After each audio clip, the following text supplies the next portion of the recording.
eles estão colocados como exemplo porque, nesta dimensão e nesta forma de propor o currículo depende essencialmente do conhecimento local, né? Ele depende essencialmente da investigação que é feita. Então, ele depende essencialmente de conhecer-se, né, daquela comunidade, daquela escola, daquele lugar, e, né, daquela forma daquele grupo pensar e investigar a própria realidade. Então, as propostas de atividades surgem do diagnóstico e, portanto, não posso ter atividades propostas fixamente. Elas são colocadas como exemplo para ajudar a pensar, mas não como propostas que efetivamente devam ocorrer.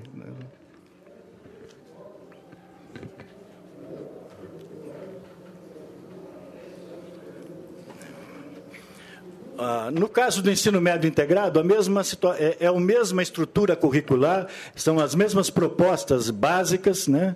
Os mesmos princípios que estão colocados, só com uma diferença.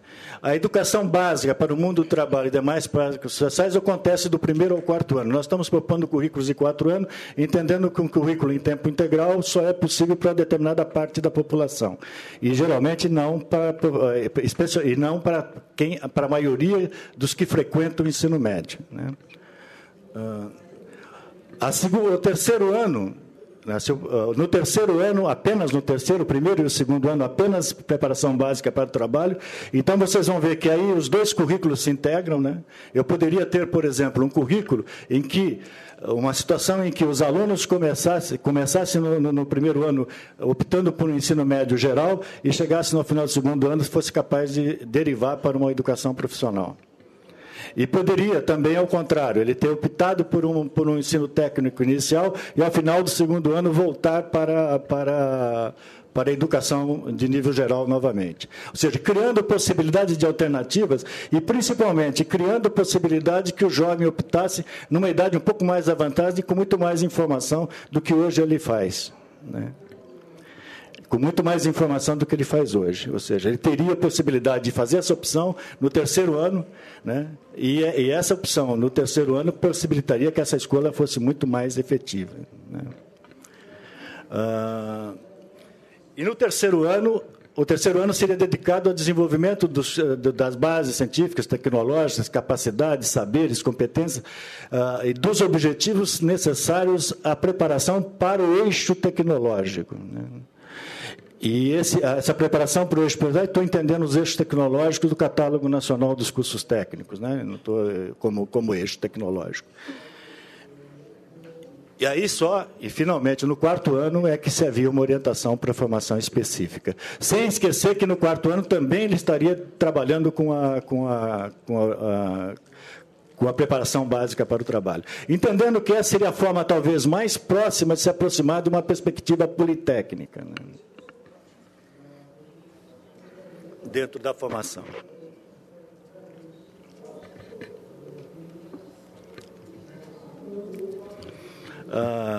A ideia também da organização a proposta implica em que, nos 2 primeiros anos, o núcleo, que é esse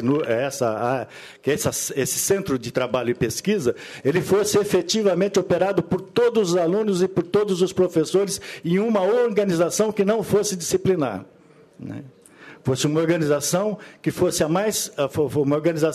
por grupos de trabalho coordenados e geridos por professores e alunos, né, numa organização que a escola escolheria e de uma forma tal que fosse eficiente para uma vivência de trabalho democrático e para uma vivência de trabalho coletivo e participativo dentro daquela comunidade escolar.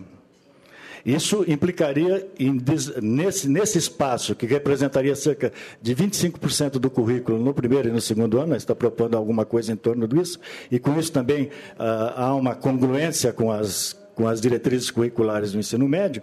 Nesse período, nesse tempo, eles teriam uma organização que fugiria à classe, fugiria à situação de aula, etc., mas seriam formados grupos de trabalho, talvez por dimensões articuladoras, etc., em que cada um deles, em cada grupo de trabalho, estaria responsável por parte da pesquisa a ser desenvolvida e depois para trocar essa pesquisa entre si, e que esses grupos de trabalho estariam responsáveis por parte do trabalho de transformação que também seria desenvolvido e cada um trocando efetivamente entre si, né?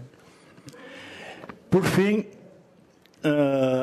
a partir do segundo ano a partir do segundo ano, no caso do ensino médio integrado, é que se integrariam efetivamente os professores de educação profissional.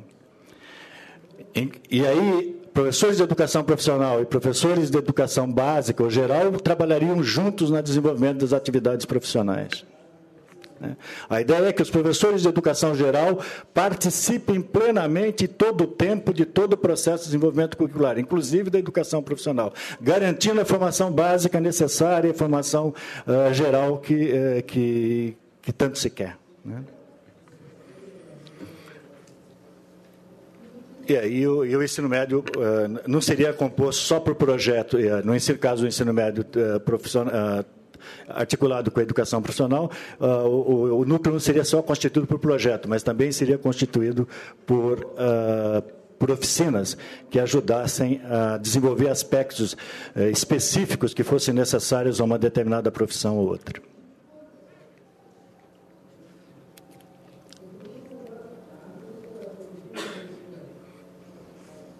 Aí, só para mostrar que os projetos continuariam os mesmos, né? Escola e moradia com ambientes privados continuaria acontecendo no primeiro ano. Veja que, no caso, nós estamos aqui, desenvolvemos um plano de curso para mostrar isso, como isso seria possível, e usamos como exemplo para esse plano de curso o técnico em agroecologia. Nesse caso, por exemplo, é evidente que o curso de seu técnico, no caso de agroecologia, e principalmente se o aluno mora no campo, a moradia, né, ou seja, a pequena propriedade rural, passaria a ser objeto de estudo nesse primeiro ano. Né? Seria ser objeto de pesquisa e de estudo nesse primeiro ano, e de transformação. A ação comunitária continuaria no segundo ano, como projeto básico. Se estamos tratando de ensino médio integrado, a ação comunitária pode ser mais direcionada para aqueles âmbitos mais relacionados com a ocupação, né? Mais relacionados com o estudo, digamos, se for agroecologia, esse estudo comunitário poderia tratar das questões agrárias que estejam presentes naquela comunidade. E o de vida e sociedade continuaria no terceiro e quarto ano. No terceiro ano, teríamos um projeto relacionado ao eixo tecnológico. Nesse caso, do nosso exemplo, era tornar uma área produtiva de forma sustentável no terceiro ano, para o exemplo de técnico em agroecologia. E, no quarto ano, teríamos um projeto relacionado à habilitação profissional, que, nesse caso, do quarto ano, o projeto foi chamado de Ação Agroecológica Juvenil. O que seria isso? Seria uma ação em que o jovem proporia uma mudança efetiva no ambiente agroecológico da sua região. Né? Ou seja, orientar a formação de uma cooperativa, ou seja, prestar assistência técnica rural a um pequeno produtor, ou coisas desse tipo. Fazer atividades efetivamente de realização, de transformação dentro da sua comunidade.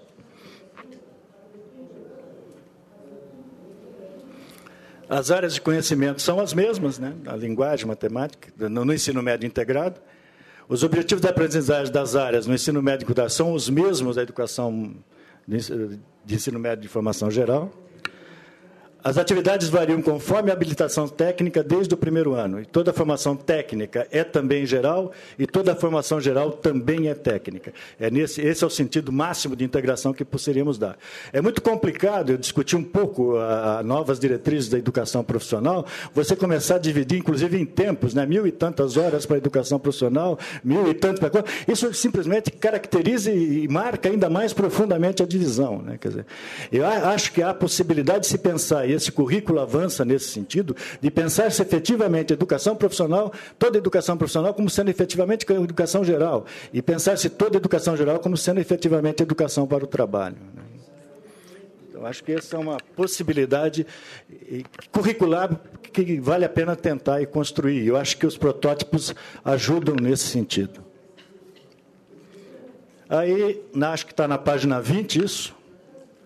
Na página 20, nós temos um exemplo de como isso está acontecendo no curso técnico de agroecologia. Que nós temos os projetos lá, novamente, na horizontal, e aqui um objetivo de matemática, por exemplo. Como é que um objetivo de matemática, que é um objetivo de ordem geral, pode também ser um objetivo de formação profissional? essa, digamos, mostra como isso pode ser uma característica, como o currículo poderia ser construído de forma a efetivamente aproximar. Inclusive, a minha sugestão para as diretrizes curriculares de ensino médio integrado e educação profissional, que estava quase se praticando a ideia de que tinha mesmo obrigatoriamente de você manter, se você quisesse criar qualquer habilitação, você tinha que colocar aquela carga horária, nem podendo haver aquele aproveitamento que existia antes, porque você está desenvolvendo o curso integradamente.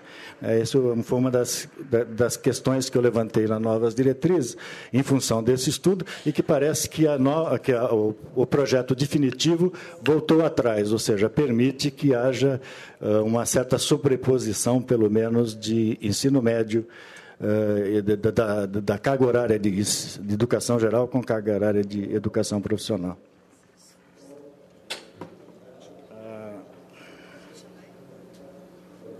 Eu acho que aqui são coisas que talvez valha a pena a gente passar rapidamente, mas estava